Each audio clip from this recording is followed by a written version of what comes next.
Gorgeous day and great to have you with us. Hope you'll be around here through the next 10 days or so as the Little League World Series is underway. This is day one and game number one for these two teams, in Texas with the 10-4 lead. Want to remind you, the race to the chase is heating up, and the NASCAR Sprint Cup Series heads to Bristol tomorrow, 7:30. It'll be on ABC. There are only 3 races left to go before the playoffs begin. So, desperation time. Mark Martin's 35 points back of the 12th and final chase spot.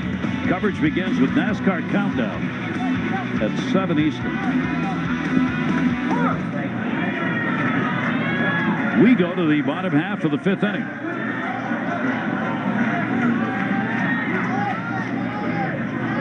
Colin Quinn leading it off here, shows the bunt, did not get the bat out in front, and it will be fouled away.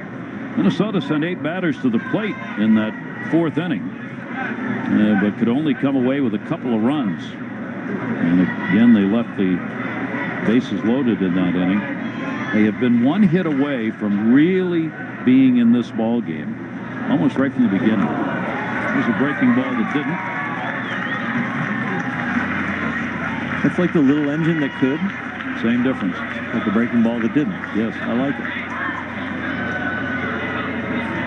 You know, when Texas sent 11 to the plate in the 2nd, they got 5 runs. And it's just a little difference of, you know, key hits. And once you load the bases, you got to get a hit. But they didn't do it. They got some walks. Amazing, huh? The 1 hit is the key, but they've had the table set, and they've been disciplined. They've made them throw strikes. They just haven't been able to, once they threw strikes, get those hits. Yep, that's been it. Vervaeten back in the ball game as he originally started. So now he'll re-enter in his spot and foul that one back. And can Minnesota, which has tried to just grind this thing along, do it here with a couple of at-bats left? They've avoided the 10-run rule. That's number 1. Kept the game alive. And they are a much better team than just 1 hit on the board. Take nothing away from the Texas pitcher. And there's the strikeout, and there's 1 away. Orlando on the mound, the 4th pitcher to be used in the ball game, and so far, Orlando's found the big outs. Runner remains at first with 1 down. Well, Texas has a completely different game than they thought they would start out with. When they jumped out to an 8-0 lead in the 2nd inning, they thought maybe it's going to be just an easy walk, get our pitching in order, we'll rest people, we'll get everybody out in the game, and then just didn't throw strikes. Yep. Really kind of got out of hand as far as they're concerned, having only a 6-run lead here. They were looking at possible 10-run rule, and they've still got a game out there, and they've got to grind it out. Johnny Vasari has walked, scored, and struck out. 2-0 delivery to him is a chopper. Played to the bag. Van North there to get the out. First to second. Almost. As Quinn made a little turn there, but is safe. 2 down. A lot more Little League action on this day number 1. Take a look at Germany, Puerto Rico at 6 o'clock, ESPN 2.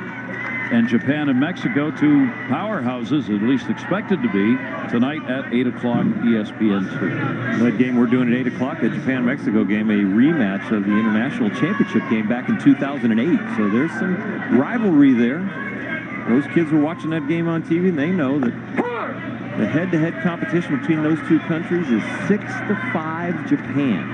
They've met 11 times. And Mexico knows that you're usually going to have to go through Japan or Chinese Taipei to get out of the international bracket. So even their first game is a huge game tonight at 8. Lucas Wenzel with a runner at second base and 2 down. Little throw through and 1 hop. Runner back. We welcome all the Major League Baseball players who are sitting around in the clubhouse watching, cheering for their teams as they do. Nomar Garciaparra's funny dinner last night was talking about remembering that as a player sitting in the clubhouse watching the games and waiting for his name to be called out as one of the kids' favorite players. And then they would jump up and down and tell all the teammates in the clubhouse, I got one, I got one, I got one. Well, these kids, the kids from Texas have run into Craig Biggio, the former great Houston Astro, who's rub elbows with him and told him that everybody at the Astros are rooting for him. They've already been invited out to an Astro game. Nice play made is over on the line. Malie will put it away, and Lucas Wetzel is retired. So a leadoff walk is left stranded, and it remains a 10-4 Texas lead.